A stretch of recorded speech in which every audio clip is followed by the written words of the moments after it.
تو نبی صلی اللہ علیہ وسلم بھی عین ابراہیم علیہ السلام کے اسوہ پر تھے، کیونکہ ابراہیم علیہ السلام وہ واحد نبی ہیں۔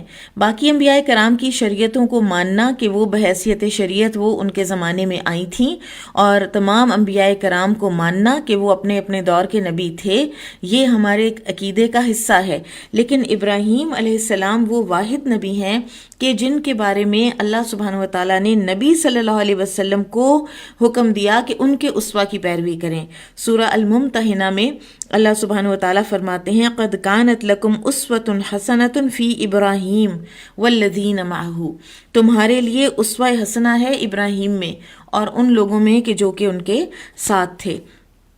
پھر اسی طرح ابراہیم علیہ السلام کی جو برکات ہیں وہ ابو الانبیاء ہیں، یعنی تمام انبیاء آگے سے جو ان کا ڈسینٹ ہے، وہ چاہے بنی اسرائیل سے ہو چاہے وہ بنی اسماعیل سے ہو، وہ ابراہیم علیہ السلام ہی سے چلا ہے۔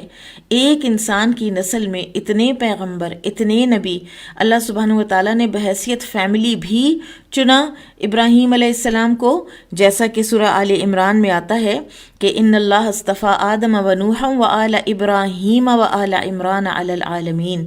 نوح علیہ السلام سے ابراہیم علیہ السلام کی فیملی کو چنا، ابراہیم علیہ السلام کی فیملی میں سے عمران کی فیملی کو چنا، اور پھر اسی طرح سے انڈیویجولی بھی اللہ سبحانہ و تعالیٰ نے ابراہیم علیہ السلام کو چنا۔ اللہ تعالیٰ فرماتے ہیں سورۃ البقرہ میں وَلَقَدِ اصْطَفَيْنَاهُ فِي الدُّنْيَا وَإِنَّهُ فِي الْآخِرَةِ لَمِنَ الصَّالِحِينَ، ہم نے اس کو دنیا میں بھی چن لیا اور آخرت میں بھی وہ صالحین میں سے ہوں گے۔ اور جتنے بھی عظیم ترین انسان اس دنیا میں ابراہیم علیہ السلام کے بعد آئے ہیں، وہ سب ابراہیم علیہ السلام ہی کی نسل سے آئے ہیں۔ پھر اسی طرح سے آپ دیکھیے کہ سورہ النحل میں اللہ سبحانہ و تعالیٰ فرماتے ہیں ان ابراہیم کان امتاً قانتا للہ، کہ ابراہیم علیہ السلام تو اپنی ذات میں خود ایک امت تھے جو کہ کنٹینیوسلی اللہ سبحانہ و تعالیٰ کی فرما برداری میں لگے ہوئے تھے۔ اور ابراہیم علیہ السلام کا امت ہونا، اس سے کیا مراد ہے کہ اللہ سبحانہ و تعالیٰ نے ان سے وہ کام لیا کہ جو ایک امت کرتی ہے۔ ایک امت اتنا کام کرتی ہے یا وہ بھی نہیں کر پاتی جتنا ایک اس بندے نے کیا۔ اللہ سبحانہ و تعالیٰ نے ان کو چنا، ان کی فیملی کو چنا۔ اللہ سبحانہ و تعالیٰ نے فرشتوں کے ذریعے سے رحمت اللہ وبرکاتہ علیکم اہل البیت یہ کہلوایا کہ اللہ کی رحمتیں اور برکتیں ہوں تم پر اے اہل بیت۔ اور اس وقت ابراہیم علیہ السلام اور سارہ علیہ السلام تھے اس وقت گھر میں۔ پھر یہ کہ ابراہیم علیہ السلام انبیاء میں سے بھی موسٹ ٹیسٹڈ، اشد الناس بلاء جو ہے وہ ہوتے ہیں کہ جو اللہ تعالیٰ کے سب سے قریب ہوتے ہیں۔ انبیاء کرام کو سب سے زیادہ مشکلات آتی ہیں، سب سے زیادہ آزمائشیں آتی ہیں، اور انبیاء کرام میں سے بھی ابراہیم علیہ السلام کی آزمائشوں کا لیول ہی اور ہے۔ ان کا جو ایک ٹینجنٹ ہے آزمائشوں کا، وہی بالکل فرق ہے۔ اور بچے تھے تو ایک دل کے اندر ایک آنی شروع ہو گئی، ایک ڈس سیٹسفیکشن۔ پھر اس کے بعد اپنے ہی باپ کے ساتھ جو بات چیت ہوتی رہی اور اپنے ہی باپ کے ساتھ جو اختلافات ہوئے، پھر وہ اختلاف بڑھتے بڑھتے وقت کا جو بادشاہ تھا، اتنا بڑا بادشاہ نمرود، اس کے لیے اور اس کے دربار میں پہنچ کر اور اس سے بات چیت، پھر اس کے بعد اسی کے ہاتھوں آگ میں پھینکے گئے۔ پھر اس کے بعد وہاں سے جب وطن چھوڑنا پڑا، پھر وہاں سے ایک مصر کا جو ایک بادشاہ تھا جو کہ سارہ علیہ السلام کے لیے بے ایمان ہو گیا، وہ ایک اتنی بڑی آزمائش آئی، اور ہر آزمائش میں انہوں نے اللہ ہی کو پکارا، اور ہر آزمائش میں انہوں نے اللہ سبحانہ و تعالیٰ ہی کی طرف رجوع کیا۔ پھر اسی طرح یہ کہ اللہ سبحانہ و تعالیٰ فرماتے ہیں کہ ہم نے نعمت تمام کی ابراہیم علیہ السلام پر۔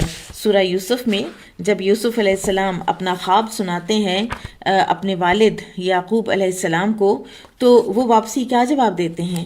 وہ کہتے ہیں کہ اپنا یہ جو خواب ہے یہ مت سنانا اپنے بھائیوں کو، کہیں وہ تمہارے خلاف کوئی چال نہ چلیں۔ اور پھر انہوں نے جو اس خواب کی تعبیر بتائی وہ کیا تھی؟ وَكَذَلِكَ يَجْتَبِيكَ رَبُّكَ وَيُعَلِّمُكَ مِن تَأْوِيلِ الْأَحَادِيثِ وَيُتِمُّ نِعْمَتَهُ عَلَيْكَ وَعَلَىٰ آلِ يَعْقُوبَ کما اتماها علی ابویک من قبل ابراہیم و اسحاق ان ربک علیم حکیم، تاکہ اللہ تمہارے اوپر وہ نعمت تمام کرے جو وہ تمام کر چکا ہے تمہارے آبا و اجداد ابراہیم اور اسحاق علیہم السلام پر۔ تو نعمت کا اتمام جو ہے وہ بھی اللہ سبحانہ وتعالیٰ نے بتایا کہ وہ ابراہیم علیہ السلام پر کیا گیا ہے۔ پھر اللہ تعالیٰ نے قرآن میں ابراہیم علیہ السلام کے دل کی کتنی تعریف کی ہے۔ اللہ سبحانہ وتعالیٰ ایک جگہ پر تو فرماتے ہیں سورہ شعراء میں کہ یوم لا ینفع مال ولا بنون الا من اتی اللہ بقلب سلیم، کہ قیامت کا دن وہ دن ہوگا کہ جس دن نہ مال کام آئے گا اور نہ ہی بیٹے کام آئیں گے سوائے اس کے کہ جو آیا اللہ کے پاس ایک قلب سلیم لے کر۔ اور پھر اللہ تعالیٰ نے ایک ہستی ہے کہ جس کے قلب سلیم کی خود قرآن میں گواہی دی، اور وہ کون ہے؟ ابراہیم علیہ السلام۔ اذ جاء ربہ بقلب سلیم، جب وہ آیا اپنے رب کے پاس قلب سلیم کے ساتھ۔ اور قلب سلیم کیا ہے؟ شرک سے پاک، شبہات سے پاک، شہوات سے پاک، سلامت دل، بد اخلاقی سے دور دل، اس کو قلب سلیم کہتے ہیں۔ اور اس قلب سلیم کو ابراہیم علیہ السلام کے لیے اوتھینٹیکیٹ کیا، انڈورس کیا اللہ سبحانہ وتعالیٰ نے کہ ہاں ان کا دل تو قلب سلیم ہے۔ سبحان اللہ۔ پھر اسی طرح سے اللہ تعالیٰ ان کے کردار کی تعریف کرتے ہیں، ان کے جو صفات ہیں ان کے اخلاق کے اندر اس کی تعریف کرتے ہیں۔ سورہ ہود میں آتا ہے کہ جب فرشتے آئے اور انہوں نے کہا کہ ہم لوط علیہ السلام کی قوم کی طرف بھیجے گئے ہیں، تو ابراہیم علیہ السلام نے کچھ جھگڑا کیا، تو اللہ سبحانہ وتعالیٰ کیا فرماتے ہیں؟ ان ابراہیم لحلیم اواہ منیب، کہ ابراہیم حلیم تھے۔ اور حلیم وہ شخص ہوتا ہے کہ جو دوسروں کی جو وربل ابیوز ہے نا اس کو لے لینے اور اس کے واپسی ریٹیلیٹ نہ کرنے اور صبر اور حوصلے سے سہ جانے کی بہت زیادہ انکریڈبل حد تک کیپیسٹی رکھتا ہے۔ اس کے اندر اتنی وسعت ہوتی ہے کہ وہ لوگوں کی باتیں جو ہیں وہ سن کر اور اپنے مزاج کے خلاف سن کر، ہرٹنگ باتیں سن کر، اپنی انسلٹنگ باتیں سن کر، اس کے باوجود بھی وہ ریٹیلیٹ نہیں کرتا، واپسی ریئیکٹ نہیں کرتا، تو ایسا انسان حلیم ہوتا ہے۔ دوسری کوالٹی کیا یہاں پر اللہ تعالیٰ بتاتے ہیں؟ اواہ۔ اور اواہ بہت زیادہ آہیں بھرنے والا، وہ اتنی انسلٹنگ باتیں سننے کے باوجود انہی لوگوں کے لیے اتنا غم بھی کرتے ہیں، انہی لوگوں کے لیے اتنی آہیں بھی بھرتے ہیں، کوئی بد دعائیں نہیں، کوئی ادھر ادھر کی بات نہیں، کوئی ایسی نیگیٹو بات نہیں۔ اور پھر منیب، ہر وقت، ہر سٹیج پر، ہر ایسپیکٹ میں زندگی کے اللہ ہی کی طرف رجوع کرنے والا۔ لوگوں نے دکھ دیا ہے، تکلیف دی ہے، یہ نہیں کہ فون گھمایا اور ادھر بات کی اور ادھر بات کی اور فلاں کو بتایا فلاں کو بتایا۔ ٹھیک ہے، انسان کہیں نہ کہیں کچھ نہ کچھ بتا سکتا ہے کہ جس سے کوئی اگر بہتری آ رہی ہو، لیکن اللہ سبحانہ وتعالیٰ سے بات کرنا یہ ہے منیب ہونا۔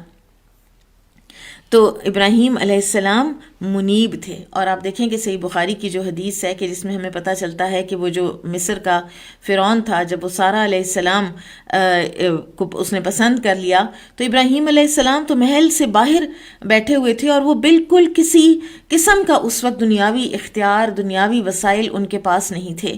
اور ادھر ابراہیم علیہ السلام بھی نماز پڑھ رہے تھے اور اللہ سے دعائیں کر رہے تھے کہ سارہ علیہ السلام کی حفاظت کی، اور ادھر سارہ علیہ السلام بھی نماز پڑھ رہی تھیں اور اللہ ہی سے دعا کر رہی تھیں، اور اللہ سبحانہ وتعالیٰ نے پھر ایسے مدد کی کہ وہ جو بادشاہ ہے وہ پیرالائز ہی ہو گیا اور وہ سارہ علیہ السلام کی طرف ایک انگلی بھی نہ اٹھا سکا، یہاں تک کہ پھر وہ ان کے کردار کی پاکیزگی کا اتنا قائل ہوا اور وہ اتنا او میں آیا کہ اس نے ہاجرہ علیہ السلام جو ہیں وہ تحفے میں دے دیں سارہ علیہ السلام کو۔ ایسے انسان کا اللہ سبحانہ وتعالیٰ کی طرف رجوع کرنا اور اللہ سبحانہ وتعالیٰ کو ہی بار بار پکارنا جو ہے وہ کہاں کہاں سے انسان کی مدد کرتا ہے، کہاں کہاں سے لوگوں کے سخت دل آپ کے لیے نرم کرتا ہے۔ ابراہیم علیہ السلام کے اسوہ سے ہمیں یہ بھی پتہ چلتا ہے۔ پھر اللہ سبحانہ وتعالیٰ نے ان کو ڈیفائن کیا ہے، اِنَّهُ كَانَ صِدِّيقًا نَبِيًّا، سورہ مریم کہ وہ ایک سچے نبی تھے. اور سچا کون ہوتا ہے؟ صدیق، جس کے قول اور فعل میں کوئی تضاد نہ ہو، جس کی جو نیتیں ہوں اس کی زبان پر وہی الفاظ ہوں. یہ نہیں کہ اندر نیتیں کچھ اور ہیں اور زبان جو ہے وہ کچھ اور کا اور ہی کہہ رہی ہے. اور علماء کہتے ہیں کہ اگر آپ کے اندر صدیق ہونے کا وصف آ جاتا ہے تو پھر آپ کے اندر بہت زیادہ یہ تحریک چل پڑتی ہے کہ میں اور سے اور خوب سے خوب تر کی تلاش کروں، میں اور سے اور نیک کام کروں، میں اور سے اور صدقہ کروں، میں اور سے اور عبادات کروں، میں مزید سے مزید اللہ تعالیٰ کے قرب حاصل کرنے کے جتنے عمل ہو سکتے ہیں میں وہ کروں. یہ صدیق کے اندر سے اٹھتا ہے کیونکہ وہ سچے دل سے اس کو بلیو کر رہا ہوتا ہے نا، سچے دل سے مان رہا ہوتا ہے. تو ابراہیم علیہ السلام صدیق تھے. پھر اللہ سبحانہ و تعالیٰ ابراہیم علیہ السلام کی ہمت کی تعریف کرتے ہیں، اور وہ کیا تعریف ہے؟ وَإِبْرَاهِيمَ الَّذِي وَفَّى. سورہ النجم. ابراہیم تو وہ ہے کہ جس نے وفا کا حق ادا کر دیا. سبحان اللہ. اور پھر اسی طرح سے البقرہ میں اللہ تعالیٰ فرماتے ہیں اذ قال له ربه اسلم قال اسلمت لرب العالمین. جب اس کے رب نے اس سے کہا کہ فرما بردار ہو جا، وہ اسی لمحے فرما بردار ہو گیا. علماء کہتے ہیں کہ اس میں نہ تو فقال ہے نہ وقال ہے، کوئی وقفہ نہیں ہے کہ پھر وہ ہوا یا اور وہ ہوا، نہیں، فوراً اسی وقت. اور آپ دیکھیے کہ جو ہی خواب دیکھا، اس پر ابھی ہم آئیں گے سورہ الصافات، کہ جہاں سے پھر یہ سب چیز کی ابتدا ہوتی ہے جو آج ہم عشرہ ذی الحج کو اتنا وینریٹ کرتے ہیں. تو اس کے پیچھے ہسٹری میں کیا ہے، اس کے پیچھے ہسٹری میں ہوا کیا کہ اللہ تعالیٰ نے اپنے ایک بندے کو کہا اسلم، تو اس نے کہا فوراً اسی وقت کہ میں فرما بردار ہو گیا. پھر اسی طرح سے اللہ سبحانہ و تعالیٰ ابراہیم علیہ السلام سے جو دور ہوتے ہیں، جو ابراہیم علیہ السلام کو اوائڈ کرتے ہیں اور ان کے طریقے سے دور ہوتے ہیں، تو ان کے بارے میں اللہ تعالیٰ کیا فرماتے ہیں؟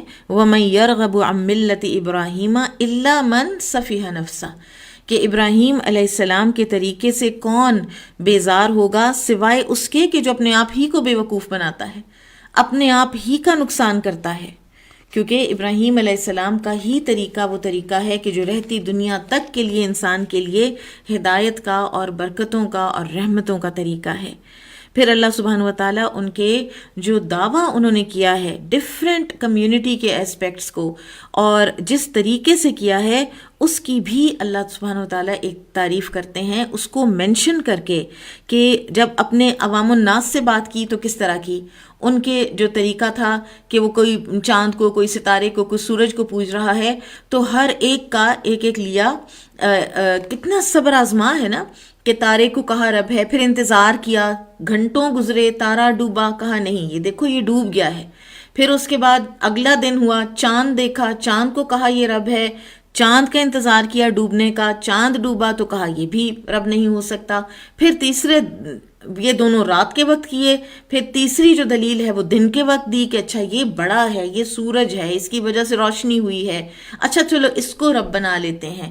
اور پھر کیا ہوا کہ پھر سارا دن اس کے ڈوبنے کا انتظار کیا اور لوگوں کو بتایا کہ دیکھو یہ بھی ڈوب گیا ہے.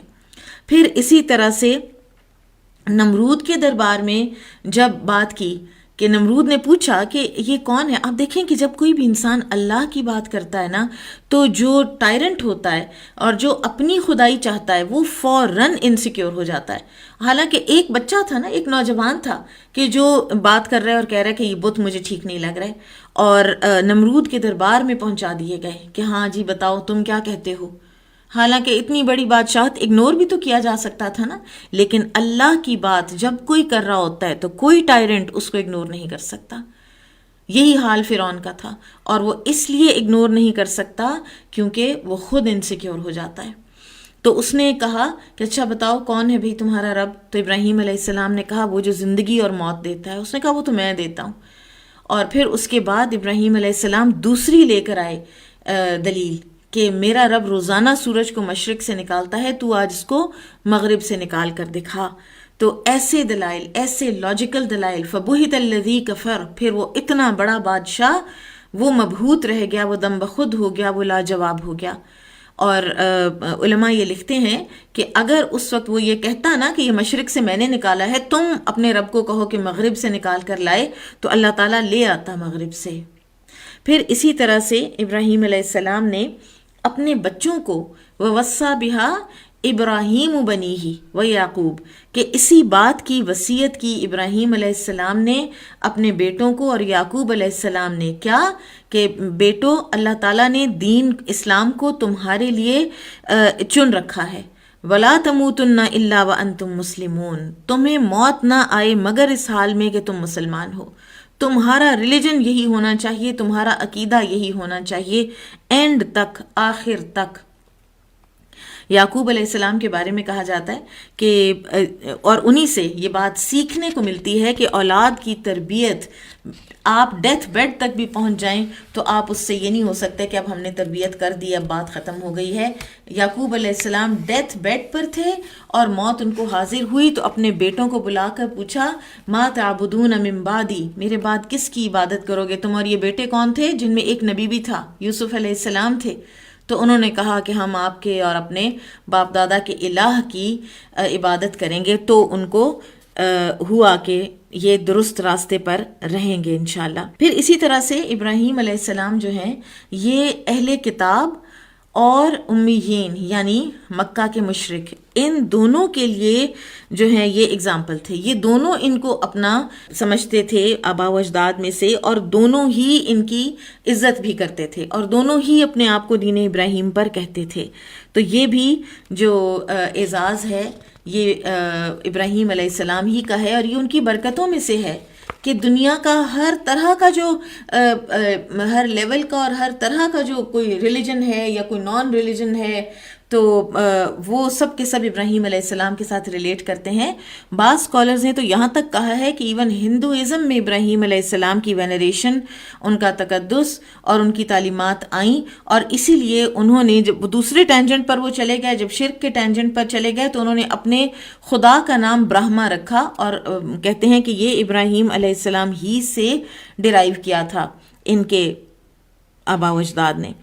پھر اسی طرح آپ دیکھیں کہ ابراہیم علیہ السلام وہ واحد نبی ہیں، وہ واحد ہستی ہیں کہ جن کا ہم آج مسلمان اپنی نماز میں جب اپنے نبی صلی اللہ علیہ وسلم پر درود بھیجتے ہیں تو ہم ان پر بھی درود بھیجتے ہیں۔ پھر آپ دیکھیے کہ ابراہیم علیہ السلام کو اللہ سبحانہ وتعالیٰ کی پہچان کس طرح کی تھی۔ سورہ الشعراء میں اللہ سبحانہ وتعالیٰ فرماتے ہیں کہ ابراہیم علیہ السلام نے اپنی قوم کو کیا بتایا کہ کیسا ہے میرا رب، الذی خلقنی فہو یہدین، کہ وہ جو مجھے تخلیق کرتا ہے اور مجھے ہدایت دیتا ہے، والذی هو یطعمنی ویسقین، اور وہ جو مجھے کھلاتا اور پلاتا ہے۔ بیسک باتیں، بیسک چیزیں کہ تم ان چیزوں سے بالکل بھی بے نیاز نہیں ہو سکتے ان نعمتوں سے۔ والذی یمیتنی واذا مرضت فہو یشفین، کہ جب میں بیمار ہوتا ہوں تو پھر وہ مجھے شفا دیتا ہے۔ والذی یمیتنی ثم یحیین، اور وہ جو مجھے موت دے گا پھر مجھے دوبارہ زندہ کرے گا، حیات بعد الموت بھی ساتھ ہی بتا دی۔ والذی اطمع ان یغفر لی خطیئتی یوم الدین، اور جس کے بارے میں یہ طمع رکھتا ہوں، میں یہ امید رکھتا ہوں کہ وہ میری خطائیں بخش دے گا، اللہ تعالیٰ میری خطائیں بخش دے گا قیامت کے دن۔ اب آپ دیکھیے کہ یہ ہے وہ ہستی، بریفلی، بہت زیادہ بریفلی، یہ وہ ہستی ہیں کہ جن کی برکتیں ہم آج بھی ریپ کر رہی ہیں، اور جن کی زندگی انسانیت کی، جیسے جس کو کہتے ہیں نا کہ انسانیت کی معراج ثابت ہوئی، پیک، ایپیٹمی جو ہے نا اس انسان کی لیگسی کی پھر کب آتی ہے؟ وہ آتی ہے جس کا ذکر اللہ سبحانہ وتعالیٰ سورہ الصافات میں کرتے ہیں، اور وہ کیا پیک ہے، ہوا کیا اور کب ہوا؟ یاد رکھیے کب ہوا، یہ عشرہ ذی الحج میں ہوا، ٹھیک ہے؟ ہسٹوریکلی اگر آپ اس کو دیکھیں تو یہ سارا جو انسانیت اپنی اللہ تعالیٰ کی عبادت اور اللہ تعالیٰ کی بندگی کی پیک کو پہنچی ہے، وہ عشرہ ذی الحج میں پہنچی ہے۔ ہوا کیا؟ ابراہیم علیہ السلام کو اللہ سبحانہ وتعالیٰ نے خواب دکھایا کہ تم اپنا بیٹا ذبح کر رہے ہو۔ اللہ تعالیٰ فرماتے ہیں جب ابراہیم علیہ السلام نے کہا وقال انی ذاہب الی ربی سیہدین، میں تو اپنے رب کی طرف جانے والا ہوں، وہ مجھے راہ بتائے گا. ربی حبلی من الصالحین، اے میرے رب مجھے صالح ایک بیٹا عطا کر دے. فبشرناہ بغلام حلیم، تو ہم نے اسے ایک حلم والے، فاربیئرنگ اور بہت صبر حوصلے والے، بلند ہمت والے لڑکے کی خوشخبری دی. فلما بلغ معہ السعی، اور جب وہ بچہ ابراہیم علیہ السلام کے ساتھ چلنے پھرنے لگا، قال یا بنیا، تو ابراہیم علیہ السلام نے کہا اے میرے بیٹے، انی ارا فی المنام، بے شک میں دیکھتا ہوں خواب میں، انی اذبحک، کہ میں تمہیں ذبح کر رہا ہوں. فانظر ماذا تری، اب تم بتاؤ تم کیا دیکھتے ہو، تم کیا کہتے ہو اس کے بارے میں.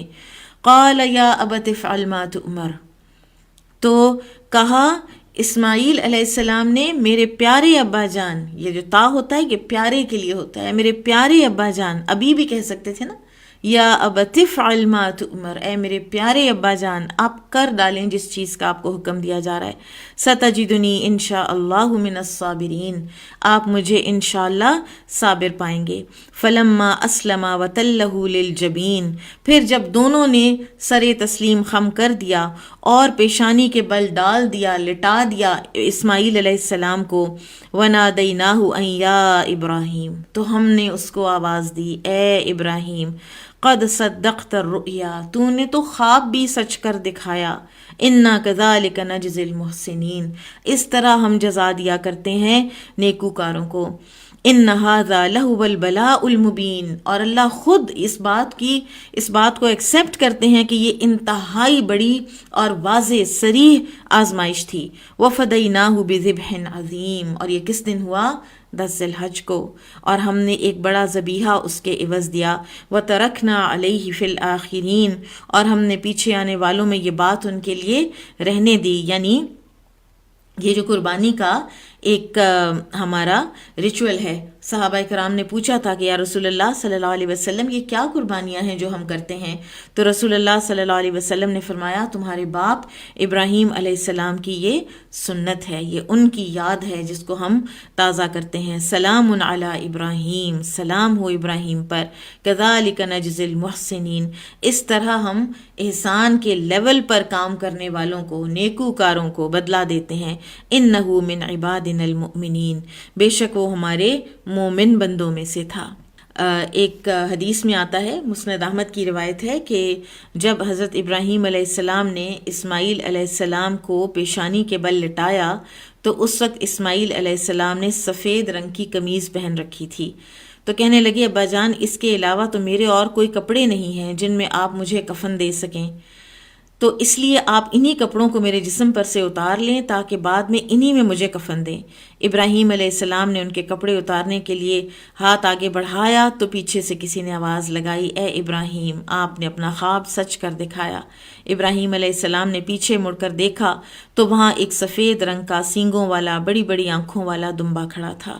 یہ ہے وہ چیز کہ جو ذی الحج میں ہوئی. خواب ذی الحج میں آیا، کہتے ہیں 3 دن مسلسل آتا رہا. ذی الحج میں آیا، ذی الحج میں ہی اسماعیل علیہ السلام سے مشورہ کیا اور ذی الحج میں ہی پھر یہ کام کر دیا. جو پیک ہے وہ کس دن پہنچی؟ کہا جاتا ہے یوم النحر، 10 ذی الحج کو. تو اس ہسٹوریکل بیک گراؤنڈ میں اب اگر آپ عشرہ ذی الحج کو دیکھیں تو عشرہ ذی الحج پھر آپ دیکھیے کہ کہاں سٹینڈ کرتا ہے. عشرہ ذی الحج کی پھر ہماری زندگی میں کیا اہمیت بنتی ہے وہ پھر ہمیں قرآن و حدیث ہی سے پتہ چلتا ہے. ہمیں ہمارے پیارے نبی صلی اللہ علیہ وسلم نے ہمیں بتایا کہ عشرہ ذی الحج کی ہماری زندگیوں میں کیا اہمیت ہے، کیا اہمیت ہونی چاہیے. یہاں پر ایک اور بڑی خوبصورت بات جو کسی نے کہی کہ انسان اس وقت تک بلندی اختیار نہیں کر سکتا، انسان اس وقت تک اللہ کا قرب اختیار نہیں کر سکتا جب تک وہ ڈیفرنٹ ورائٹی کی چیزیں جو ہیں وہ اللہ کے راہ میں خرچ نہ کرے. جیسے ابراہیم علیہ السلام نے کیا، انہوں نے اپنا بدن پیش کیا آگ کے لیے، انہوں نے اپنا کھانا پیش کیا مہمانوں کے لیے، اور انہوں نے اپنا بیٹا پیش کیا ذبح ہونے کے لیے، قربان ہونے کے لیے. تو ہر طرح سے انسان ٹھوک بجا کے دیکھا جاتا ہے، اور تب کہیں جا کر اس کا کوئی جو دعویٰ ہے وہ اوتھینٹیکیٹ ہوتا ہے. سبحان اللہ، ہم کہاں دعوے کر سکتے ہیں، لیکن ہمیں راستہ یہی بتا دیا گیا ہے. پھر یہ بھی دیکھیے کہ اللہ سبحانہ و تعالی ہم انسانوں کو کس لیول پر دیکھنا چاہتے ہیں. عشرہ ذو الحجہ کے بارے میں نبی صلی اللہ علیہ وسلم نے فرمایا، کسی بھی دن کیا ہوا عمل اللہ تعالیٰ کو ان 10 دنوں میں کیے ہوئے عمل سے زیادہ محبوب نہیں ہے. اور صحابہ نے پوچھا کہ اے اللہ کے رسول صلی اللہ علیہ وسلم، جہاد فی سبیل اللہ بھی نہیں؟ آپ صلی اللہ علیہ وسلم نے فرمایا، جہاد فی سبیل اللہ بھی نہیں، ہاں مگر وہ شخص جو اپنی جان و مال کے ساتھ نکلے اور کچھ بھی واپس لے کر نہ آئے. یعنی اپنی جان بھی گئی، شہید بھی ہو گیا، مال بھی سارا اس نے لٹا دیا اللہ کے راستے میں، تب کہا جا سکتا ہے کہ عشرہ ذی الحج سے بڑھ کر اس نے کوئی بڑا کام کیا. اور ایک اس پر بیسائڈز دا پوائنٹ ایک بات بتاتی چلوں کہ بعض علماء جو ہیں وہ یہ کہتے ہیں کہ یہ جو ہے نا کہ ایسا شخص کہ جو اپنی جان و مال کے ساتھ نکلے اور کچھ بھی لے کر نہ آئے، تو یہ ایک صحابی تھے ایسے، اور وہ تھے مصعب بن عمیر رضی اللہ عنہ. پھر اسی طرح سے آپ صلی اللہ علیہ وسلم نے فرمایا کہ کوئی بھی دن اللہ تعالیٰ کے ہاں ان 10 دنوں سے زیادہ عظمت والا نہیں، اور نہ ہی کسی دن کا عمل اللہ تعالیٰ کو ان 10 دنوں کے عمل سے زیادہ محبوب ہے. بس تم ان 10 دنوں میں کثرت سے تحلیل یعنی لا الہ الا اللہ، تکبیر یعنی اللہ اکبر، اور تحمید یعنی الحمدللہ کہو. اور پھر اسی طرح سے تسبیح بھی، سبحان اللہ بھی کثرت سے کہنا چاہیے. اور پھر جو تکبیرات ہیں، اللہ اکبر، لا الہ الا اللہ، واللہ اکبر وللہ الحمد، اللہ اکبر کبیرہ والحمد للہ کثیرہ وسبحان اللہ بکرۃ واصیلا. پھر اسی طرح سے وہ ذکر جس کو ہم عام زبان میں چوتھا کلمہ کہتے ہیں، لا الہ الا اللہ وحدہ لا شریک لہ لہ الملک ولہ الحمد وہو علی کل شیء قدیر. یہ عرفہ کے دن کا سب سے بیسٹ، سب سے بڑا جو ذکر ہے نا وہ یہ ہے. اب ان 10 دنوں میں ہمارے اسلاف کا کیا طریقہ ہوتا تھا؟ اسلاف ان 10 دنوں کو انتہائی سنجیدگی سے لیتے تھے. اب دیکھیں کہ ہمارے ہاں یہ ہے کہ رمضان سے پہلے رمضان کی تیاری ہو رہی ہوتی ہے، ایک خوشی بھی ہوتی ہے، ایک اینٹیسپیشن ہوتی ہے، ہم اس کے لیے کئی تیاریاں، کئی لوگ واک شروع کر دیتے ہیں، کئی لوگ ڈفرینٹ تیاریاں جو ہر کسی کی اپنے مزاج کے مطابق ہوتی ہیں. لیکن عشرہ ذی الحج جو ہے وہ ہم نے اگنور کر رکھا ہے، اور یہ قطعاً اگنور کرنے والا عشرہ نہیں ہے. اسلاف کے بارے میں آتا ہے کہ وہ اس کو انتہائی سنجیدگی سے لیتے، اور ابن عباس رضی اللہ تعالیٰ عنہما کے بارے میں آتا ہے کہ وہ تو نظر ہی نہیں آتے تھے ان 10 دنوں میں، وہ کہیں غائب ہو جاتے تھے، اور اتنے وہ مصروف ہو جاتے تھے نیک اعمال میں کہ جیسے دنیاوی بہت سی چیزیں جو ہے نا ان کو وہ چھوڑ ہی دیتے تھے. ان کو وہ لوگوں سے بہت زیادہ، پھر جو ایک سوشلائزیشن اور یہ چیزیں، ظاہر ہے کہ کچھ چیزیں آپ کو کچھ کام کرنے کے لیے چھوڑنی بھی پڑتی ہیں. اب یہاں پر تھوڑی سی بات یہ بھی دیکھ لیتے ہیں کہ عشرہ ذی الحج کو اللہ تعالیٰ نے ابراہیم علیہ السلام کی اس ساری لیگیسی کے علاوہ اور کن کن وجوہات کی بنا پر اتنا زیادہ، کیونکہ 4 جو مہینے حرام ہیں نا اور تقدس والے مہینے ہیں، ان چاروں میں بھی سب سے زیادہ جو مقدس مہینہ ہے وہ یہ ذی الحج ہی کا مہینہ ہے. اور اس میں نمبر 1 کہ اللہ تعالیٰ نے اس دن ہمارے اوپر دین اسلام کو مکمل کیا. الیوم اکملت لکم دینکم واتممت علیکم نعمتی ورضیت لکم الاسلام دینا.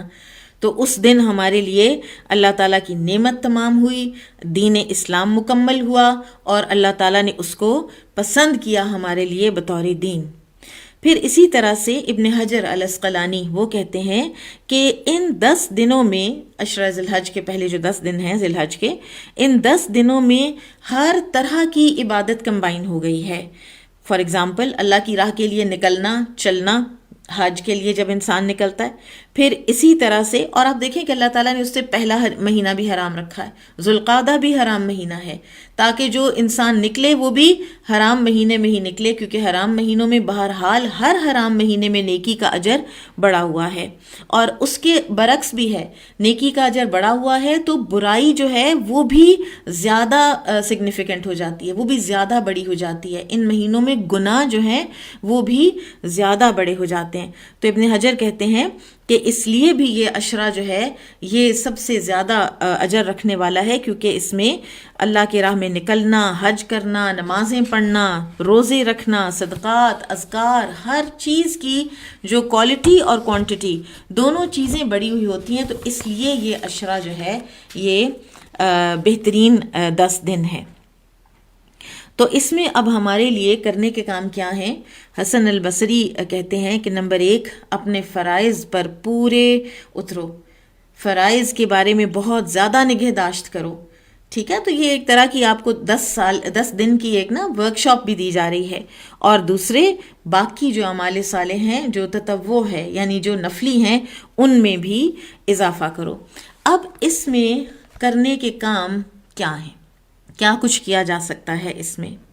تو ہر نیکی کا کام، آپ کی جو زندگی کی روٹین ہے اس میں آپ ساری کی ساری چیزیں جو ہیں، مثلاً آپ چھوٹی چھوٹی چیزوں سے دیکھیے، آپ چڑیوں کو دانہ ڈالیں، آپ بھوکے کو کھانا کھلائیں، آپ کسی مہمان کی مہمان نوازی کریں، اذان ہو تو اذان کا جواب دیں، یعنی جو بیسک عام نیکی کے کام ہیں نا، ان کا اجر بھی بڑھا ہوا ہے۔ یعنی اپنی روٹین لائف کی نیکی کے جو کام ہیں ان کو بھی کانشیسلی کریں کہ کوئی چیز آپ سے انشاءاللہ مس نہ ہو، اور دوسری بات یہ ہے کہ آپ کچھ ایفرٹس بھی کریں، ایکسٹرا کرنے کی ایفرٹس بھی کریں، ٹھیک ہے؟ اور ایکسٹرا ایفرٹس میں کچھ آئیڈیاز، کچھ جو ہیں وہ آپ کو انشاءاللہ بھی میں دیتی ہوں، کہ سب سے پہلی چیز جو ہے نا عشرہ ذی الحجہ میں کرنے والی، جس کے بارے میں بہت زیادہ علماء جو ہیں وہ جس کو پروموٹ کرتے ہیں، وہ ہے روزہ، فاسٹنگ۔ اور اس میں جو یہ سورہ الفجر کی آیات ہے نا، والفجر ولیال عشر والشفع والوتر واللیل اذا یسر، تو اس کے بارے میں امام طبری کہتے ہیں کہ یہ جو والفجر ہے تو یہ بھی ہر طرح کی، ہر روز کی فجر ہی ایک بہت ہی خوبصورت وقت ہوتا ہے، لیکن بیسکلی یہ جو قسم کھائی جا رہی ہے فجر کی، تو یہ کھائی جا رہی ہے ذی الحج کے جو 10 دنوں کی فجر ہے ان کی کھائی جا رہی ہے، اور اس میں بھی پرٹیکولرلی وہ کہتے ہیں کہ 10 ذی الحج کی فجر کی قسم کھائی جا رہی ہے، اور پھر 10 راتیں۔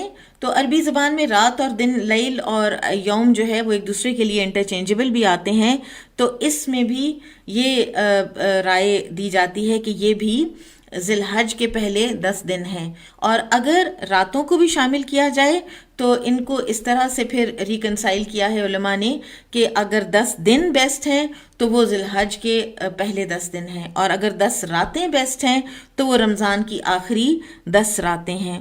والشفع والوتر، اور آڈ اور ایون کی قسم، تو اس کے بارے میں ایک قول یہ ہے کہ والشفع والوتر، ایون اینڈ آڈ، یوم النحر اور یوم عرفہ۔ تو واللیل اذا یسر، کہ اور رات کی قسم کہ جب وہ چل رہی ہوتی ہے، گزر رہی ہوتی ہے، تو اس کے بارے میں اسکالرز کہتے ہیں کہ یہ سحور کا وقت ہے، اور یہ انڈائریکٹ ایک مینشن ہے کہ ان دنوں میں روزے رکھے جائیں۔ عبداللہ بن عباس کے بارے میں آتا ہے کہ وہ اس جو ہے یوم عرفہ کا روزہ اور عاشورہ کا روزہ، جو آگے انشاءاللہ محرم کے ہیں روزے، تو وہ کہتے تھے کہ وہ سفر میں بھی ان روزوں کو نہیں چھوڑتے تھے، وہ سفر میں بھی یہ روزے رکھتے تھے۔ تو ان سے کسی نے پوچھا کہ رمضان کے روزے تو آپ سفر میں چھوڑ دیتے ہیں، اور یہ روزے جو نفلی روزے ہیں تو ان کو آپ رمضان میں، ان کو آپ ٹریول میں نہیں چھوڑتے، تو اس کی کیا وجہ ہے؟ تو عبداللہ بن عباس نے کہا کہ رمضان کے روزوں کا تو ہمیں پتہ ہے کہ ہم اس کو بعد میں کر لیں گے، میک اپ کر لیں گے، اور وہ ہمارے ایکولی گڈ ہو جائیں گے، بالکل وہی طرح کا اجر ہمیں مل جائے گا. لیکن عرفہ کا روزہ، عاشورہ کا روزہ اگر میں چھوڑ دوں گا تو پورے سال میں کون سا دن ہے جو عرفہ کا دن کو کمپنسیٹ کرے گا، اور کون سا دن ہے جو عاشورہ کے دن کو کمپنسیٹ کرے گا. پھر اسی طرح سے ہمیں بعض امہات المومنین سے یہ روایت ملتی ہے کہ رسول اللہ صلی اللہ علیہ وسلم جو پہلے 8 دن ہیں 1 سے لے کے 8 ذوالحجہ تک، ان میں بھی آپ صلی اللہ علیہ وسلم روزے رکھتے تھے. لیکن دوسری طرف عائشہ رضی اللہ تعالیٰ عنہا سے جو ہمیں روایت ملتی ہے وہ یہ ہے کہ نبی صلی اللہ علیہ وسلم ذوالحج کے پہلے جو 8 دن ہیں ان کے سارے روزے نہیں رکھتے تھے. تو اس کو جو علماء ہیں انہوں نے اس طرح سے تطبیق کی ہے، اس طرح سے ریکنسائل کیا ہے کہ یقیناً یہ کہ رسول اللہ صلی اللہ علیہ وسلم شاید پورے 9 دنوں کے روزے نہ رکھتے ہوں، لیکن آپ اس سارے عشرے میں ذرا زیادہ آپ اپنے روزے رکھتے تھے، یعنی پورے نہیں بھی رکھتے تھے تو زیادہ رکھتے تھے، صرف 9 ذی الحج کا نہیں بلکہ زیادہ رکھتے تھے. اور اب دیکھیے کہ یعنی آپ نے کوالٹی بھی بڑھانی ہے اپنے نیکی کے کام کی، اور کوانٹٹی بھی بڑھانی ہے اپنے نیکی کے کام کی. تو لہٰذا ایک تو ہو گئی فاسٹنگ، روزے رکھنا، دوسرے ہو گیا تحلیل لا الہ الا اللہ، تکبیر اللہ اکبر، تحمید الحمدللہ. اور پھر آپ دیکھیں کہ یہ جو تسبیح ہے سبحان اللہ والحمدللہ ولا الہ الا اللہ واللہ اکبر، یہ کس نے دی تھی رسول اللہ صلی اللہ علیہ وسلم کو معراج کے موقع پر؟ کس نے سجیسٹ کی تھی کہ اپنی امت کو میرا سلام کہیے گا اور انہیں کہیے گا کہ جنت چٹیل میدان ہے اور وہاں کی مٹی زرخیز ہے اور وہاں پر پلانٹیشن کرو ان کے ذریعے سے، ان کلمات کے ذریعے سے؟ ابراہیم علیہ السلام نے. ابراہیم علیہ السلام نے ہمیں کہا ہے، ہمیں یہ نصیحت کر بھیجی ہے اوپر سے کہ یہ آپ تسبیحات کریں. تو عشرہ ذی الحج ابراہیم علیہ السلام کی یاد کا بھی عشرہ ہے، اور پھر اسی میں آپ اس ذکر کو بہت زیادہ کریں. چاہیں تو آپ اپنے لیے ہر روز کا ایک گنتی مقرر کر لیں، ٹھیک ہے؟ آپ اس گنتی کو یہ نہیں کہیں گے کہ یہ اتنی کریں گے تو اتنا ثواب ملے گا، لیکن اپنے آپ کو باؤنڈ کرنے کے لیے آپ کوئی بھی گنتی بنا سکتے ہیں، ٹھیک ہے؟ 100 200 500 1000 جتنی بھی آپ سے ہو سکے، ٹھیک ہے؟ اور اس کے علاوہ پھر استغفار کی کثرت کریں. اس کے علاوہ اللہ سبحانہ و تعالیٰ سے سبحان اللہ و بحمدہ سبحان اللہ العظیم کہہ کر اللہ سبحانہ و تعالیٰ کی تسبیح کریں. ابو ہریرہ اور ابن عمر رضی اللہ عنہما، ان دونوں کے بارے میں آتا ہے کہ یہ دونوں جب ذی الحج کا عشرہ شروع ہوتا تو یہ بازاروں میں چلے جاتے اور بلند آواز میں تکبیر اور تحلیل کہتے، اللہ اکبر اور لا الہ الا اللہ اور تکبیرات کہتے، اور لاؤڈلی اونچی ریسائٹ کر رہے ہوتے. اور جو بازار میں جو لوگ ہیں، جو عام پبلک ہے، وہ بھی ان دونوں ہستیوں کے پیچھے ان کلمات کو دہرا رہی ہوتی، اور ایک ماحول بن جاتا، ہر طرف تکبیرات کی اور تحلیل کی اور تحمید کی گونج ہوتی. اور مسلمان ممالک میں تو بہرحال پھر بھی ایسا ہونا ہی چاہیے، ضرور ہی ہونا چاہیے. اور بازاروں میں اور اگر آپ نہیں کر سکتے اور اگر یہ رائج چیز نہیں ہے بازاروں میں، تو انسان اپنے گھروں میں تو بہرحال کر سکتا ہے نا، ٹھیک ہے؟ اچھا، پھر اب ہمارے پاس اور کیا ہے کرنے کو؟ نماز، پریئر، جتنی ہو سکے فرض نماز کی حفاظت کریں، ٹھیک ہے؟ اول وقت میں ادا کریں، خشوع خضوع کے ساتھ، دھیان کے ساتھ، ٹھیک ہے؟ پھر اس میں آپ یہ چیزیں ایڈ کر سکتی ہیں ایکسٹرا، فار ایگزامپل ہر رکعت میں مختلف صورتیں پڑھنا. پھر اسی طرح سے ضحیٰ کی نماز، اشراق اور چاشت کے نوافل جو ہیں، اشراق ہوتی ہے کہ جب سورج نکلنے کے 15 منٹ بعد آپ پڑھ لیتے ہیں اس کو، ٹھیک ہے؟ اور اگر آپ کوئی دنیاوی بات کیے بغیر اور اللہ کا ذکر کرتے رہیں اس وقت تک، اور پھر آپ یہ 2 نفل پڑھیں تو آپ کو پورے حج اور عمرے کا ثواب بھی ملتا ہے. اور نہیں تو پھر ضحیٰ کے وقت بھی پڑھی جا سکتی ہے، دن چڑھے، یعنی فار ایگزامپل جیسے آج کل 10 o'clock 10 بجے اس طرح آپ پڑھ سکتے ہیں. تہجد پڑھیں، ٹھیک ہے؟ اور اگر آپ روزے کے لیے اٹھے ہوئے ہوں گے تو پھر تہجد پڑھنا مزید آسان ہو جائے گا. اور تہجد میں جہری بلند آواز میں ذرا طویل قرات کریں. اگر آپ کو کوئی صورتیں یاد ہیں تو پھر تو یہ بہت ہی اچھی بات ہے، لیکن اگر آپ کو صورتیں یاد نہیں ہیں تو پھر آپ نوافل میں مصحف کو ہاتھ میں پکڑ کر بھی قرات کر سکتے ہیں. مرد حضرات ہیں تو ان کے لیے کوشش کی جائے کہ وہ جماعت کے ساتھ جا کر تو نماز پڑھیں. پھر اگلا نیک عمل ایک اور، قرآن مجید کی کثرت سے تلاوت کریں. بعض لوگ تو ہیں کہ جو 3 سپارے کر کے ان 10 دنوں میں، اور وہ بہت زیادہ ڈویبل ہے، کچھ بھی مشکل نہیں ہے، صرف ہمیں اللہ سبحانہ وتعالیٰ سے توفیق مانگنی ہے. وَإِذَا عَزَمْتَ فَتَوَكَّلْ عَلَى اللَّهِ، کہ جب آپ عزم کر لیتے ہیں تو پھر آپ اللہ سبحانہ وتعالیٰ پر بھروسہ کریں. اللہ تعالیٰ آپ سے بہت سے کام لے گا، اور اللہ تعالیٰ آپ کی توفیق کو بڑھائے گا، آپ کی استطاعت کو بڑھائے گا. تو اگر ہو سکے تو پورا قرآن ختم کر لیں 3 سپارے روزانہ کر کے، اور ورنہ پھر کثرت سے تلاوت کریں جتنی آپ آلریڈی کرتے ہیں، اور ہونی چاہیے. ہماری زندگیوں میں تلاوت شامل ہونی چاہیے، تو جتنی کرتے ہیں اس سے تھوڑی سی بڑھا دیں. پھر قرآن سے اور مزید تعلق قائم رکھنے کے مختلف طریقے ہیں، مثلاً یہ کہ آپ مختلف جو قراء ہیں جو، اور اب تو یہ یوٹیوب اتنا اس نے ہمارے مسائل جو ہیں وہ حل کر دیے ہیں، اور اتنا ہماری آسانی کر دی ہے کہ ہم ایک کلک کے اوپر ہم کیسی قراتیں ہیں جو ہم نکال لیتے ہیں. تو قرات سننے سے بھی انسان کے اوپر بہت ایک اثر ہوتا ہے.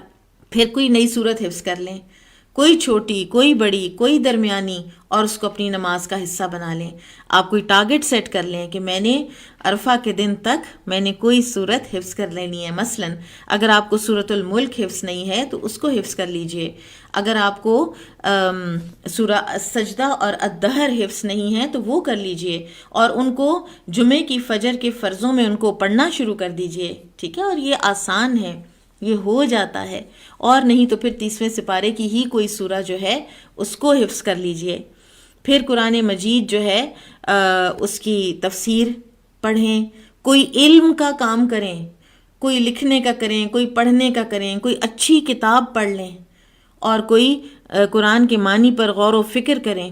اور اگر آپ کو ہو سکے بلغوا انی ولو آیہ کے تحت دوسروں تک بھی کوئی نہ کوئی آیت، کوئی آپ دیکھیں کوئی بھی طریقہ ہو سکتا ہے نا. ضروری تو نہیں کہ آپ خود ہی بولیں اور آپ خود ہی بتائیں لوگوں کو. یہ بھی تو ہو سکتا ہے کہ آپ کسی اور اسکالر کا، اوتھینٹک اسکالر کا کسی اور کو شیئر کر دیں. یہ بھی تو ہو سکتا ہے کہ آپ کسی اور کی کوئی سلائیڈ، کوئی دعاؤں کی، کوئی حدیث کی کسی اپنے فیملی کے گروپ میں بھیج دیں. ٹھیک ہے، تو کوئی نہ کوئی کوشش جو ہے وہ ضرور قرآن کے حوالے سے ہونی چاہیے. پھر ایک اور چیز جو کہ روزانہ کرنی چاہیے وہ ہے صدقہ و خیرات، چاہے کتنے لیول کا بھی ہو. کیونکہ نبی صلی اللہ علیہ وسلم نے فرمایا کہ تم آگ سے بچو چاہے وہ کھجور کا آدھا ٹکڑا دے کر ہی کیوں نہ ہو. تو آپ دیکھیں کہ کھجور کا آدھا ٹکڑا تو بہرحال ہم روزانہ دینے کے اہل ہیں نا. تو اس میں آپ یہ کر سکتے ہیں کہ آپ جو آپ کا دوپہر کا، رات کا جو بھی آپ کا کھانا ہے، اور اس میں سے ایک انسان کا کھانا آپ نکال دیں، کسی راہ چلتے کو دے دیں، اچھا کھانا کسی کو کھلا دیں. پھر اسی طرح سے اور بہت سے طریقے ہیں، دیگ بھی بانٹی جا سکتی ہے، کسی ایسے ادارے کو بھی پیسے بھیجے جا سکتے ہیں کہ جو آپ کے بہاف پر آگے بانٹ دے. ٹھیک ہے، تو کوئی اپنی پسندیدہ چیز اللہ کی راہ میں خرچ کریں، کیونکہ یہ بھی ایک بہت بڑی نیکی ہے. لن تنالوا البر حتى تنفقوا مما تحبون. تم نیکی تک پہنچ ہی نہیں سکتے جب تک کہ تم اپنی کوئی پسند کی چیز جو ہے اس کو خرچ نہ کرو. اس میں سے کچھ نہ کچھ تو کبھی نہ کبھی دے دینا چاہیے نا. ہمیشہ ہی ردی چیزیں، ہمیشہ ہی ایکسٹرا چیزیں، ہمیشہ ہی وہ چیزیں کہ جن کی اب ہمیں ضرورت نہیں ہے، تو یہ تو ایک مسلمان کا طریقہ نہیں ہوتا نا. تو کبھی نہ کبھی تو وہ بھی چیزیں دیں جو آپ کی ضرورت کی ہیں. آپ اپنی ضرورت کو روک کر کسی دوسرے کو دے دیتی ہیں. اور پھر اسی طرح سے اپنے والدین کو کوئی تحفہ دیں، جن کے والدین حیات ہیں ان کے لیے کوئی چیز لے کر آئیں، ان کو کچھ دیں، ان کا دل خوش کریں. اپنے اسپاؤس کو دیں، اپنے بچوں پر خرچ کریں. ٹھیک ہے، کوئی نہ کوئی ایسی، کیونکہ یہ سب چیزیں جو ہے نا یہ آپس کی جو صلہ رحمی ہے اس کو بہت امپروو کرتی ہیں. بانڈنگ بہت اسٹرانگ ہوتی ہے انسان کی. پھر اسی طرح سے ایک اور جو ہیڈنگ ہے جس کے تحت آپ کچھ کام کر سکتے ہیں نیکی کے، وہ ہے خدمت خلق، کچھ نہ کچھ سوشل ویلفیئر. ٹھیک ہے، اور آپ اپنے پڑوسیوں کی خبر گیری کریں، آپ ضرورت مندوں کی مدد کریں، آپ کوئی والنٹیئر کر لیں کسی نہ کسی کام میں، تو پھر یہ ہے کہ اگر آپ خود کچھ نہیں کر سک رہے تو پھر کم از کم یہ کریں کہ آپ کسی جو کوئی، چاہے کوئی ادارہ ہے، چاہے کوئی گروپ ہے، چاہے کوئی آپ کی فیملی کا بندہ ہے، جو کوئی ایسا کام کر رہا ہے تو اس کی معاونت کر دیں۔ اور پھر یہ ہے کہ اس عشرہ کا سب سے جو پرومیننٹ اور سب سے اہم جو پریکٹس ہے وہ کیا ہے؟ اضحیہ، قربانی۔ اور آپ دیکھیں کہ یہ پری اسلام چلی آ رہی ہے قربانی کا جو پریکٹس ہے، اور ابراہیم علیہ السلام کے بنائے ہوئے گھر میں، ابراہیم علیہ السلام کے برکتوں والے گھر میں، امن والے گھر میں، توحید کی بنیاد پر اٹھائے ہوئے گھر میں جو کفار مکہ ہیں انہوں نے بت رکھے ہوئے تھے، اور ان بتوں کے نام پر وہ قربانی دیتے تھے۔ آپ دیکھیں اللہ سبحانہ وتعالیٰ کا بھی حلم کتنا زیادہ ہے، اللہ تعالیٰ بھی کتنا زیادہ حلیم ہے کہ اللہ تعالیٰ ہمیں فوراً ہمارے گناہوں پر پکڑنے لگیں تو ہمیں تو ایک ذی روح کو بھی اللہ سبحانہ وتعالیٰ اس دنیا میں زندہ نہ چھوڑیں۔ اب جو قربانی ہے اس میں یہ ہے کہ اگر جو ہیڈ آف دا فیملی ہے وہ اگر حج نہیں بھی کر رہا تو وہ یکم ذی الحج سے قربانی تک اپنے ناخن اور بال نہ کاٹے، ٹھیک ہے۔ باقی لوگ جو ہیں ان کے اوپر یہ بائنڈنگ نہیں ہے، لیکن وہ ہیڈ آف فیملی جو سب کی طرف سے کر رہا ہوتا ہے تو وہ یہ کرے، کیونکہ یہ ایک نیکی کا بہت بڑا موقع ہے اور اس کو اس سے ہاتھ سے نہیں جانے دینا چاہیے۔ نبی صلی اللہ علیہ وسلم نے حج تو کیا نا سن 10 ہجری میں، لیکن اس سے پہلے مدینہ میں 9 سال آپ صلی اللہ علیہ وسلم نے مدینہ میں بھی قربانی کی۔ قربانی جو ہے وہ واجب ہے۔ یہ ایک سوال اور یہ ایک رائے اور یہ جو ایک چیز ہمیشہ بڑے عرصے سے، اور آج کل کیونکہ یہ جو وائرس کا ایک زمانہ ہے تو اس کی وجہ سے ذرا یہ مزید آگے کو بڑھ گئی ہے یہ بات کہ جی کسی غریب کی مدد کر دیں یا کسی کو وہاں پہ پیسے بھیج دیں، کسی حاجی کو بھیج دیں تو یہ قربانی سے بہتر ہو جائے گا۔ تو نعوذ باللہ من ذالک، اللہ تعالی ہمیں بچائے اس طرح کی سوچ سے اور اس طرح کے کسی بھی کلام سے، کیونکہ قربانی واجب ہے، قربانی ہمارے دین کا شعار ہے، اور غریبوں کی مدد کرنے کے لیے 10 ذی الحج کے علاوہ اور بھی بہت سے دن ہیں۔ آپ دیکھیں کہ اگر آپ سولر کیلنڈر لیں تو آپ کے پاس there are 364 ایکسٹرا ڈیز کے جس دن آپ کر سکتے ہیں، ٹھیک ہے، جتنی مدد چاہیں آپ کریں، لیکن یہ دن یوم النحر ہے، یہ دن قربانی ہی کا دن ہے اور اس میں قربانی کرنا ہے۔ نبی صلی اللہ علیہ وسلم نے فرمایا کہ جو استطاعت رکھتا ہو اور اس کے باوجود بھی قربانی نہ کرے تو ہماری عیدگاہ کے قریب بھی نہ آئے۔ پھر یہ ہے کہ قربانی کے جو گوشت ہیں ان کی اس کی جو تقسیم ہے اس کے بارے میں ایک جو مستحب تقسیم ہے وہ یہ ہے کہ آپ اس کو 3 حصوں میں تقسیم کر دیں۔ آپ خود بھی کھا سکتے ہیں، آپ کسی دوسرے کو بھی کھلا سکتے ہیں، رشتہ دار کو بھی اور فقیروں محتاجوں کو بھی، سارا کا سارا فقیروں محتاجوں کو دینا چاہیں تو وہ بھی بہت اچھی بات ہے۔ پھر ایک اور چیز جو ایسنس ہے پورے عشرہ ذی الحج کا، اور وہ ہے عرفہ کا دن۔ اس کو ذرا ہم اس کے روزے کے علاوہ تھوڑا سا اور بھی دیکھ لیتے ہیں۔ اس کے روزے کی جو اجر ہے وہ تو یہ ہے کہ پچھلے پورے سال کا اور اگلے پورے سال کا گناہوں کا کفارہ، یہ ایک دن کا روزہ انسان کو اتنے بڑے لیول پر پہنچا دیتا ہے، اتنا صاف ستھرا کر دیتا ہے اس کو، ٹھیک ہے۔ اچھا، اب حج کا جو کور ہے، حج کا جو ایسنس ہے، جسٹ ہے، وہ کون سا دن ہے؟ عرفہ کا دن، الحج عرفہ۔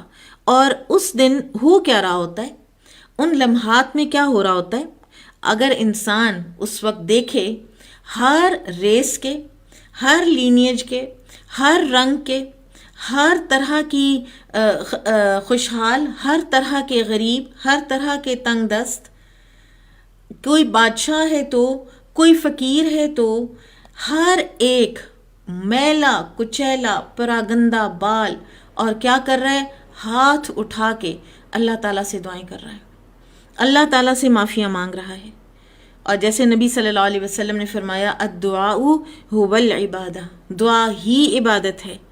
تو یہ جو عرفہ کے لمحات ہیں، اور ان لمحات میں اللہ سبحانہ وتعالی فرشتوں کی مجلس میں اپنے بندوں پر فخر کر رہے ہوتے ہیں، اور شیطان اس دن سب سے زیادہ ذلیل و رسوا ہو رہا ہوتا ہے کہ میں نے جس انسان کو اتنے سال میں نے اس کو گمراہ کیے رکھا، وہ میرے قبضے سے نکل گیا، وہ آج اللہ کا بندہ بن گیا، وہ آج اللہ کے آگے زاری کر رہا ہے، اور شیطان دیکھ رہا ہے فرشتوں کے ڈسینڈ ہوتے ہوئے، شیطان دیکھ رہا ہے کہ کتنی رحمتیں آ رہی ہیں، اور اس کو پتہ ہے کہ اللہ تعالیٰ اپنے بندوں کو معاف کرے گا ہی کرے گا، اور وہ اپنے سر میں گرد ڈالتا ہے اور ذلیل و خوار ہوتا ہے اور نکلتا ہے. اسی لیے نبی صلی اللہ علیہ وسلم نے اس دن بہت زیادہ دعا کرنے کو ہمیں ترغیب دی ہے. دعائیں کریں اور اللہ تعالیٰ سے معافیاں مانگیں، اور سب سے زیادہ اس دن بھی اللہ تعالیٰ کی جو وحدانیت ہے نا اس کا اقرار کریں. جیسا میں نے آپ کو بتایا نا کہ اس دن کا سب سے بہترین ذکر جو ہے وہ چوتھا کلمہ ہے، اور درست عقیدہ انسان کو بلندی عطا فرماتا ہے. ہمارا جو عشرہ ذی الحج کا ایک پیغام اگر کوئی ہم لینا چاہیں نا، تو ایک پیغام ہم یہ لیں کہ ہم اپنا عقیدہ درست کر لیں. ہمارے ہاں ایک بہت بڑی غلط فہمی رائج کر گئی ہے، اور یہ من حیث الامہ یہ آ گئی ہے کہ you just have to be a good human. آپ کو صرف ایک اچھا انسان بننا ہے، ریلیجن تو سارے ہی اچھے ہیں، ریلیجن کی کوئی بات نہیں ہے. حالانکہ ریلیجن ہی کی تو بات ہے، یہ خالق کا حق ہے مخلوق پر کہ آپ کا عقیدہ درست ہو، اور عرفہ کا دن انسان کا عقیدہ درست کرنے کا دن ہے. وہ جو 40 لاکھ بندہ وہاں پر ایک رب کو پکار رہا ہوتا ہے، اور پوری دنیا کے مسلمان جس طرح سے آج آپ ٹی وی پر بھی دیکھ رہے ہوتے ہیں، اور آپ سن بھی رہے ہوتے ہیں، آپ خطبہ بھی سن رہے ہوتے ہیں، اور اسی ایک فلو میں ساری دنیا کے مسلمان ہوتے ہیں. اور وہ فلو کیا ہے کہ اللہ ہم تیرے بندے ہیں. ہر طرح کا جس کے ذہن میں کوئی شرک، کوئی قبر پرستی، کوئی آبا پرستی، کسی کی کوئی کسی قسم کی اگر ہے بھی صحیح نا رمق اس کے اندر، وہ بھی اس ایک دن میں نکل جاتی ہے. اور اس ایک دن کو، یہ ایسنس ہے ہماری زندگی کا، اس کو اپنی زندگی کا لازمی حصہ بنائیں. اس دن کو انڈرسٹینڈ کریں. اس دن ابراہیم علیہ السلام کی کہانی ہی پڑھ چھوڑیں، ان کی لیگسی ہی پڑھ چھوڑیں، اسی کے بارے میں سوچ چھوڑیں کہ ابراہیم علیہ السلام نے کیا کیا. آپ دیکھیں وہ برکتیں، اور ان کے علاوہ بھی برکتیں ہیں نا. ابراہیم علیہ السلام کی آب زمزم کتنی بڑی برکت ہے، لیکن بیسکلی اور آب زمزم کا بھی آپ دیکھیں کہ اللہ تعالیٰ نے مقام کون سا رکھا؟ مکہ. مکہ کے اندر حج کے موقع پر سب سے زیادہ جس چیز کی انسان کو فزیکلی کسی چیز کی طلب ہوتی ہے تو وہ پانی ہے کہ جو اسماعیل علیہ السلام کے پیروں سے نکلا، جو ابراہیم علیہ السلام کی قربانی ایک یٹ انادر قربانی دینے کی وجہ سے نکلا. اور وہ قربانی کس کے لیے؟ اللہ کے لیے. اللہ کے لیے اپنی جان، اپنا مال، اپنا وقت، اپنا آرام، اپنی روٹین، اپنی سردی، اپنی گرمی، ہر چیز کو قربان کرنے کو جو انسان تیار ہو جائے گا، انشاءاللہ اللہ سبحانہ و تعالیٰ اس کی زندگی کو برکتوں سے بھر دے گا. کچھ تھوڑا سا ہم قربانی کے حوالے سے بات کر لیتے ہیں. رسول اللہ صلی اللہ علیہ وسلم 2 مینڈھوں کی قربانی کرتے تھے، اور حضرت انس رضی اللہ تعالیٰ عنہ فرماتے ہیں کہ میں بھی 2 مینڈھوں کی ہی قربانی کرتا ہوں. صحیح ابن حبان کی ایک روایت ہے کہ رسول اللہ صلی اللہ علیہ وسلم نے فرمایا اللہ کے نزدیک سب سے افضل دن یوم النحر ہے، اور اس کے بعد 11 ذی الحج کا دن ہے.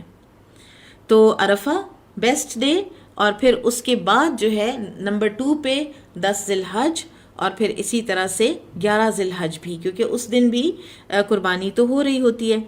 پھر اسی طرح یہ کہ جو یہ قربانی ہے یہ نماز عید کے بعد کی جاتی ہے. ٹھیک ہے، نماز عید سے پہلے اگر کوئی کر بیٹھے گا تو پھر اس کا مطلب ہے کہ اس نے کوئی عام جانور قربان کیا. صحابہ کرام قربانی کا بہت زیادہ اہتمام کیا کرتے تھے. امامہ بن سہل کہتے ہیں کہ ہم مدینہ منورہ میں قربانی کے جانور کو کھلا پلا کر موٹا کرتے تھے، اور عام لوگ بھی قربانی کے جانور کو اسی طرح تیار کیا کرتے تھے. پھر قربانی کے جانور کی خدمت کا بھی اجر ملتا ہے، اس کو چارہ کھلانا، اس کو پیار سے رکھنا، اس کو محبت سے رکھنا، ٹھیک ہے، یہ ساری چیزیں بھی آپ کی نیکی میں اضافہ کریں گی، ٹھیک۔ پھر ابن عباس کہتے ہیں کہ ہم لوگ ایک سفر میں رسول اللہ صلی اللہ علیہ وسلم کے ہمراہ تھے کہ عید الاضحیٰ آ گئی، چنانچہ ہم نے 10 آدمیوں کی طرف سے ایک اونٹ اور 7 آدمیوں کی طرف سے گائے مشترکہ طور پر ذبح کی۔ تو یہیں سے ہمیں پتہ چلتا ہے کہ اونٹ اور گائے میں کتنے کتنے حصے بن سکتے ہیں، ٹھیک ہے۔ لیکن اس ساری چیز میں انسان نے اپنے جو اندر کیفیت ہے نا قربانی کی، قربانی اللہ کا قرب حاصل کرنے کی یہ ایک وسیلہ ہے۔ پھر اسی طرح سے ایک مرتبہ لوگوں نے رسول اللہ صلی اللہ علیہ وسلم سے پوچھا کہ یا رسول اللہ، ہم لوگ زمانہ جاہلیت میں رجب میں ایک قربانی کیا کرتے تھے، تو آپ صلی اللہ علیہ وسلم اس حوالے سے ہمیں کیا حکم دیتے ہیں؟ تو آپ نے فرمایا، اللہ کے نام پر جس مہینے میں چاہو ذبح کر سکتے ہو، اللہ کے لیے نیکی کیا کرو اور لوگوں کو کھانا کھلایا کرو۔ یعنی آپ کسی بھی مہینے میں کر سکتے ہیں، لیکن آپ کسی مہینے کو بھی خاص نہ کریں، ٹھیک ہے، کہ اس میں ہم نے ضرور قربانی کرنی ہے، وہ سوائے اس ذی الحج کے 10 ذی الحج کے یوم النحر کے یا 10، 11 اور 12 ذی الحج کے جب تک قربانی چلتی ہے، اس کے علاوہ آپ کسی بھی دن کر سکتے ہیں۔ اور وہ قربانی بیسیکلی اللہ کے قرب کو حاصل کرنے کا ایک صدقہ ہے، ٹھیک ہے، ایک نیک عمل ہے، اس کا وہ لیول نہیں ہے کہ جو عشرہ ذی الحج کی قربانی کا ہے۔ اور اس کا سارے کا سارا جو ایسنس ہے وہ کیا ہے؟ لن ینال اللہ لحومها ولا دماؤها ولکن ینالہ التقوی منکم۔ سبحان اللہ، اللہ تعالیٰ کو، یہ سورہ حج کی آیت ہے، اللہ تعالیٰ کو نہ ان کا گوشت اور نہ ان کا خون پہنچتا ہے، البتہ اللہ کو تمہارا تقوی پہنچتا ہے۔ کس دل کے احساس کے ساتھ اور کس فیلنگز کے ساتھ اور کس ہمت اور جرت کے ساتھ تم نے یہ سارے کام کیے، یہ پتہ چلے گا۔ یہ ہے جو اللہ تعالیٰ کے پاس پہنچے گا، اس سے اجر ملے گا۔ پھر نبی صلی اللہ علیہ وسلم نے فرمایا، رہا تمہارا قربانی کرنا تو یہ تمہارے لیے تمہارے رب کے پاس ذخیرہ کر دی جاتی ہے، اور اس کا تمہارے کردار، اخلاق، جذبات اور احساسات پر اثر ہوتا ہے۔ آپ نے اس چیز کو ہم نے مد نظر رکھنا ہے۔ ہمارا تو کوئی اور ہی طریقہ بن جاتا ہے، ہم اس گوشت کو بھی کبھی وبال جان سمجھ رہے ہوتے ہیں، کبھی ہم اس کو سینت سینت کے رکھ رہے ہوتے ہیں، اور ہمیں یہ یاد ہی نہیں رہتا کہ یہ سب کچھ ہو کیوں رہا ہے، ہمیں یہ یاد ہی نہیں رہتا کہ وہ کون ہستی ہے جس کی یاد میں ہمیں یہ سب کچھ ہم کر رہے ہیں، ٹھیک ہے۔ تو اپنا دین جو ہے اس کو ہمیں بیلنس کر کے رکھنا ہے، ہمیں خوشی بھی منانی ہے، ہمیں کھانا پینا بھی ہے، لیکن اس کے ساتھ ہی ساتھ ہمیں اللہ سبحانہ و تعالیٰ کو نہیں بھولنا۔ اور آخر میں ایک حدیث کہ رسول اللہ صلی اللہ علیہ وسلم نے فرمایا، کسی بھی دن کیا ہوا عمل اللہ تعالیٰ کو ان 10 دنوں میں کیے ہوئے عمل سے زیادہ محبوب نہیں ہے۔ آپ کسی اور دن چیریٹی کریں، آپ کسی اور دن نفلی روزہ رکھیں، آپ کسی اور دن صلہ رحمی کریں، آپ کسی اور دن کسی روٹھے رشتہ دار کو منا لیں، آپ سال کے کسی اور دن میں قرآن کی کوئی سورہ حفظ کر لیں، آپ کسی اور دن تہجد پڑھ لیں، وہ اتنا اجر نہیں لائے گی کوئی بھی نیکی۔ آپ اذان کا جواب دے لیں، کوئی بھی نیکی اتنا اجر نہیں لائے گی کسی بھی دن جتنا ان دنوں میں لائے گی۔ تو ان دنوں میں بالکل بھی ضائع نہیں کرنا، زندگی کا کچھ پتہ نہیں ہے، کون عشرہ ذی الحج کو بھی پہنچتا ہے نہیں پہنچتا، تو لہٰذا جو وقت آپ کو ملتا ہے، وقت جو ہے وہ برف کی طرح پگھلا جا رہا ہے، تو اپنا وقت ضائع کرنے والے کبھی بھی کامیاب نہیں ہوتے، اپنا وقت ضائع کرنے والے کبھی بھی فلاح نہیں پاتے، وہ ہمیشہ ہاتھ ملتے ہی رہ جاتے ہیں، کیونکہ یہ وقت ہی ہے کہ جس کو ہم نے اویل کرنا ہے، اور اویل کر کے یہ سارے نیکیوں کے کام کرنے ہیں۔ نیکی ہی انسان کے دل کو سخت کر دیتی ہے، ٹھیک ہے۔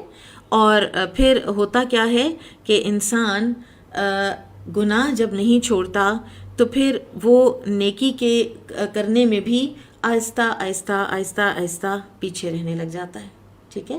تو آپ تسبیحات تو کر رہے ہیں، لیکن ان تسبیحات کے ساتھ ہی ساتھ آپ کوئی ایسا کام بھی کر رہے ہیں کہ جو اللہ تعالیٰ کو ناپسند ہے، آپ اپنے وقت کو کہیں اور لگا رہے ہیں، آپ یوٹیوب پر گئے، سرچ تو آپ کر رہے تھے کوئی اچھا سا لیکچر، اور آگے سے آپ کو کوئی اور ہی کلپ مل گیا، کوئی شوبز کا مل گیا، کوئی کمرشل مل گیا، کوئی ایسی دنیاوی لحاظ سے کوئی اور چیز مل گئی، آپ اس کو دیکھنے لگ گئے اور آپ ایک خیر سے محروم ہو گئے۔